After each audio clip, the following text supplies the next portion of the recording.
Bismillahirrahmanirrahim. Assalamualaikum warahmatullahi wabarakatuh. Waalaikumsalam. Alhamdulillah alladzi bi ni'matihi tatimmu shalihat wa salli wa sallimu ala sayyidina Muhammadin sayyidil mursalin wa khataman nabiyyin wa ala alihi wa sahbihi ajma'in. Amma ba'd. Rabbi shrah li sadri wa yassir li amri wa hlul 'uqdatam min lisani yafqahu qawli. Shadaqallahu a'lam.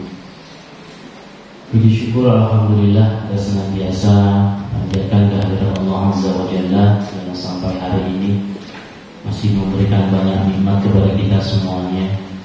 Kalau hari ini Allah memberikan ujian kepada kita dengan sesuatu yang tidak menyenangkan, misalkan hari ini sedang maraknya batuk dengan pilek, tapi kita yakin dengan apa yang diberikan oleh Allah Subhanahu wa Ta'ala yang tidak menyenangkan itu dibandingkan dengan nikmat Allah yang dalam bentuk membahagiakan, lebih banyak yang membahagiakan seperti ini. Betul atau betul? Ya. Maka tidak heran kalau Allah senantiasa mengingatkan dalam Al-Quran, wa in ta'uddu ni'matallahi la tuhsuha. Jika kalian menghitung berapa jumlah kenikmatan yang telah aku berikan kepada Allah, maka niscaya kalian tidak akan sanggup menghitung berapa jumlah kenikmatan yang Allah karuniakan kepada kita semuanya. Apa tugas kita setiap saat, setiap waktu adalah bersyukur dan terus bersyukur, karena dengan syukur itulah nikmat yang diberikan oleh Allah senantiasa ditambah dan ditambah.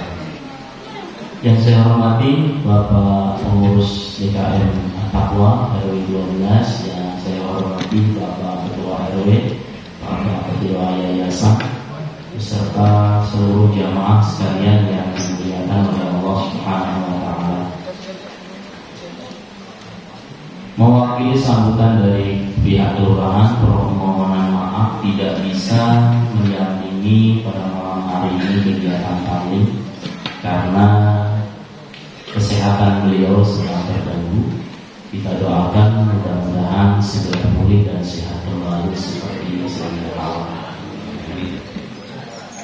Menyampaikan salam silaturahim, mudah-mudahan tali ukhuwah Islamiyah kita senantiasa terjaga dan dipererat dengan melalui kegiatan taklim yang mudah-mudahan di tahun depan bisa lebih optimal kembali dengan berkolaborasi dari seluruh komponen institusi yang ada. Kegiatan taklim ini sebenarnya adalah bagian daripada dakwah keliling yang dilakukan oleh MUI Kelurahan Antapani Kidul, kemudian pihak kelurahan itu sendiri, kemudian dari LPM, dan alhamdulillah dari LPM diwakili oleh Pak Ustadz Roy. Beliau adalah salah satu konten YouTuber dan juga sebagai pengelola Al-Huda TV yang ada di Antapani Kidul.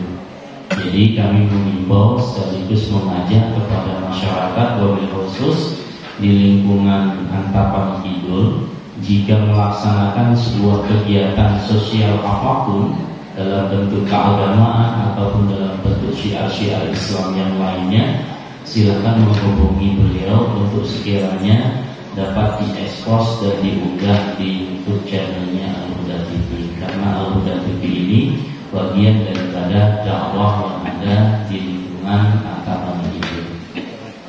Baik Bapak Ibu yang dimuliakan oleh Allah, kalau kita berbicara tentang hikmah puasa, kita tidak akan bisa menghitung pasti berapa jumlahnya. Tapi yang pasti, hikmah puasa ini tujuan utamanya sebagaimana dinukil dalam Al-Quran, menjadikan setiap individu manusia itu menjadi orang yang bertakwa di sisi Allah Subhanahu wa Ta'ala. Karena dengan ketakwaan inilah manusia akan memiliki barometer dan ukuran, akan menilai semua janjinya Allah Subhanahu wa Ta'ala itu benar. Karena yang sering muncul di dalam benak kita, pertanyaan kita barangkali, kenapa manusia, umat Islam itu tidak begitu antusias, tidak begitu semangat dengan apa yang telah dijanjikan oleh Allah Subhanahu wa Ta'ala. Karena janjinya Allah itu yang mengukur, yang menilai adalah hati kita. Sementara setiap hati manusia kalau dia memiliki qalbun marid, dia tidak akan mengikuti dan mengakui apa yang dijanjikan oleh Allah Subhanahu wa Ta'ala, kecuali yang disebutkan oleh Allah, yakni qalbun salim, yakni hati yang terselamatkan.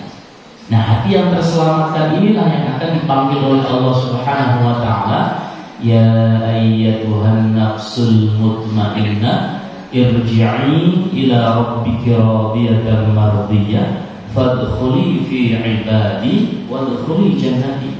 Yang dipanggil adalah jiwa-jiwa yang tenang, hati-hati yang terselamatkan.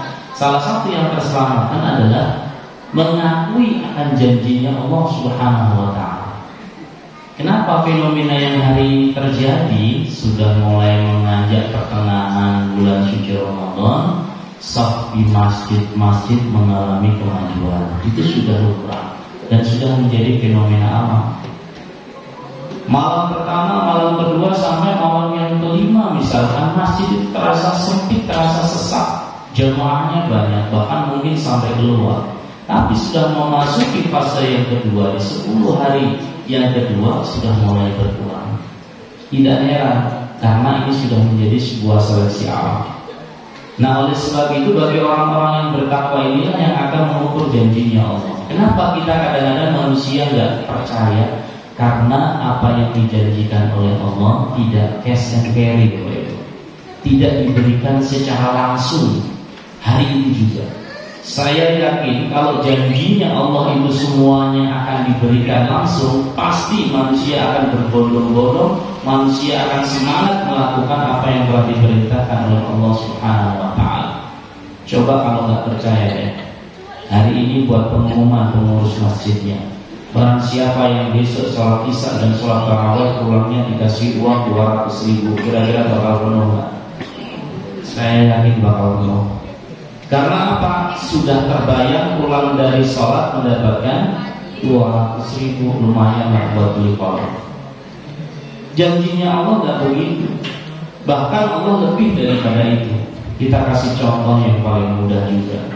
Bapak-bapak di hari Jumat, sholat Jumat berjamaah, sebelumnya sudah dipersiapkan dari rumah, mandi pakai baju terindah yang dia miliki, lalu kemudian pakai wewangian, duduknya di saf yang paling awal, paling depan. Kemudian dia mendengarkan khutbah dengan baik, tidak lututan, tidak ngantuk, tidak tidur. Dia perhatikan itu khutbah dengan sebaik-baik pendengaran, karena khutbah adalah bagian daripada 2 rakaat pengganti sholat zuhur. Lalu dia sholat Jumat secara berjamaah. Setelah itu dia pulang. Apa janji Allah kepada orang-orang yang seperti ini? Maka baginya adalah pahala unta, 1 ekor unta. Itu plus kepalanya, plus 4 kakinya, bukan hanya ekornya doang. Padahal 1 ekor unta harga yang paling standar murah kurang lebih di 15 juta sampai 20 juta. Kalau misalkan kita hari Jumat menempati shop yang paling depan, pulangnya dapat 20 juta, kira-kira masjid kita bakal penuh nggak? Sebelum jam 10 sudah ada yang standby. Kenapa? Karena dia pulang sudah mendapatkan 20 juta. Dan kalau 1 bulan 4 kali Jumatan berarti berapa juta? 80 juta. Kayaknya langsung bisa dari pekerjaannya ya. 80 juta. Itu baru sholat Jumat. 2 rakaat sebelum sholat subuh, apa pahalanya? Khairum minad dunya wa ma fiha. Lebih baik dunia beserta isinya. 2 rakaat sebelum subuh. Maka oleh sebab itu, yuk kita sama bangun motivasi ibadah kita dalam rangka mendapatkan rahmatnya Allah. Karena rahmatnya Allah itu lebih daripada segala-galanya. Yang apabila dikerjakan Allah pasti akan memberikan pahala. Pahalanya kapan diberikannya? Nanti di akhirat. Karena kalau dikasih sekarang juga kita pun kadang-kadang bingung. Contoh lain, apa pahalanya orang yang bertakziah, ikut memandikan, mengkafani, mensolati, mengantarkan ke kuburan? Allah melalui lisan Rasulullah SAW akan memberikan pahala 2 buah gunung sebesar Jabal Uhud terbuat dari emas. Kalau itu diberikan secara langsung cash and carry kepada kita, mau disimpan di mana? Rumah kita aja RSS, rumah sangat sempit sekali, sulit selonjornya, begitu. Kalau dikasih 2 gunung sebesar Jabal Uhud, langsung kira-kira mau disimpan di mana? Kita juga bingung. Makanya Allah kasih catatan kepada kita.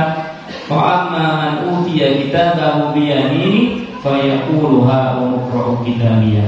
Wa amma man utiya kitabahu bishimali fayaqulu ya laitani lam uta kitabiyah. Allah nanti pasti akan memberikan catatannya kepada kita semuanya. Maka oleh sebab itu jangan kita remeh-temehkan perkara-perkara yang kecil yang baik di hadapan Allah Subhanahu wa taala, karena yang kecil ataupun yang besar tidak akan pernah luput dari catatannya Allah Subhanahu wa taala. Maka oleh sebab itu masih ada kesempatan beberapa hari ke depan kita optimalkan kembali untuk mendekatkan diri kepada Allah, raih kebahagiaan, raih kemuliaan dengan bulan suci Ramadan. Mudah-mudahan kita semuanya termasuk golongan orang-orang yang mendapatkan derajat takwa di sisi Allah Subhanahu wa taala. Amin ya Allah ya Rabbal alamin. Aqulu qouli hadza wa astaghfiruhu innahu huwal ghafurur rahim. Wallahul muwaffiq ila aqwamit thoriq. Wassalamualaikum warahmatullahi wabarakatuh. Pertanyaan terakhir. 443 suratnya panjang-panjang atau pendek-pendek? Kalau panjang-panjang saya nggak hafal, kalau pendek-pendek ayo.